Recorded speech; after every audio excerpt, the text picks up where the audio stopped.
Buy a subscription to The Athletic this December and gift one absolutely free. See the link in the description for more information. Football has never been busier. And with few concessions being made during a truncated COVID-impacted season, players are being exposed to a higher volume of games as well as the familiar stresses of transcontinental flights and frequent changes in time zones. In light of this, many leagues and competitions across Europe tweaked their laws ahead of 2021, temporarily permitting the use of 5 substitutes per game.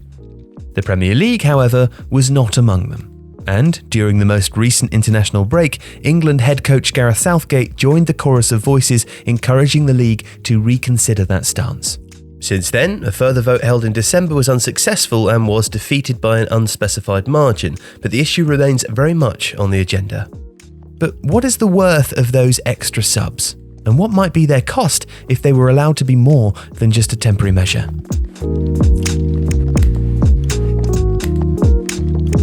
Well, most obviously, the added flexibility within games would allow the physical burden to be shared and the risks of injury and fatigue to be partially alleviated. During a period when recovery time will often be brief, reducing a player's pitch time is important in limiting exposure to soft tissue problems and mental burnout. That argument would clearly have merit under normal conditions too, given the perpetual expansion of football's industrial complex and the conditioning challenges that poses. Concerns over burnout predate the coronavirus, and they'll outlive it too. So far, so obvious then. Of course, when the previous Premier League season returned from its enforced hiatus, it temporarily adopted the 5 substitution law as it rushed to a finish. However, ahead of the new season, a motion to persist with the change was defeated in August, with the league's member clubs voting 11-9 against. And tellingly, among the 9 in support were all 6 members of the traditional top 6.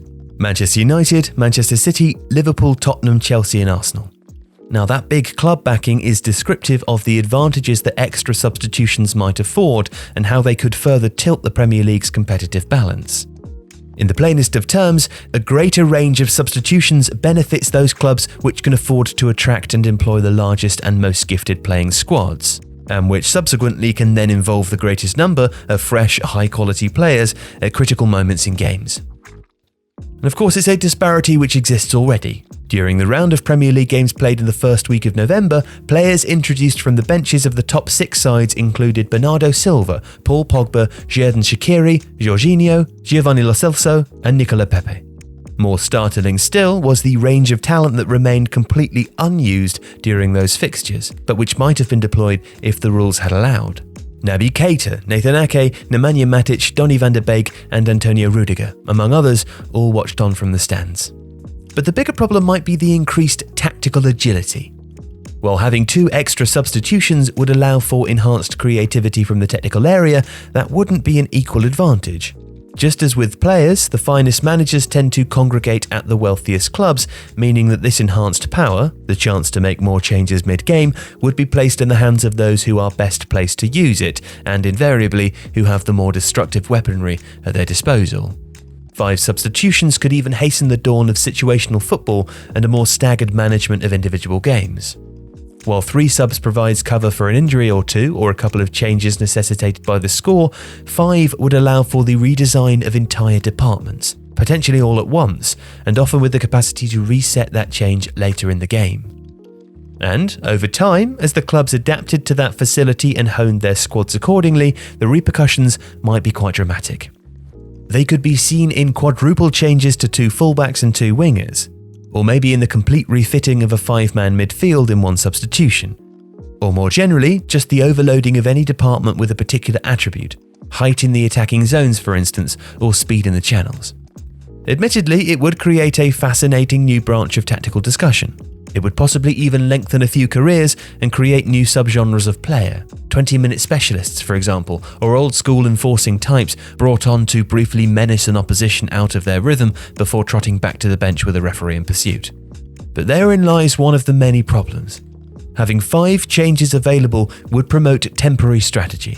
It would allow coaches to exert short, sharp periods of stress on their opposition, but also provide them with the leeway to revert to a more ordinary style once an advantage had been obtained. If football were egalitarian, that might have some charming novelty. As it is, it would, again, disproportionately benefit those with the greater resources. And as a hypothetical, consider this fictional scenario. Manchester City are drawing at home to a stubborn, deep-lying opponent with 30 minutes left to play. In search of a goal, Pep Guardiola sends on Gabriel Jesus and Riyad Mahrez in place of Benjamin Mendy and Ilkay Gundogan, shifting to an ultra-aggressive 3-3-4. Eventually, the dam breaks, City take the lead, and in pursuit of an equaliser, their opponents are forced out of their defensive shell and up the pitch. However, Guardiola has 3 substitutions left and quickly replaces Raheem Sterling with Rodri and Sergio Aguero with Joao Cancelo, returning the side to its original, more balanced shape. With his final change, he is then left with the option of adding a third centre-back in Nathan Ake or the counter-attacking threat of Ferran Torres. Having overloaded to score, City are then able to rebuttress their position and lock the game up. Fine management, of course, but by the virtue of a tool which is much too impactful. The problem then is self-evident. In the first instance, the flexibility is just too great. In the second, the Premier League's many inequalities mean that for the strongest teams, the power exerted through that flexibility is much, much too significant.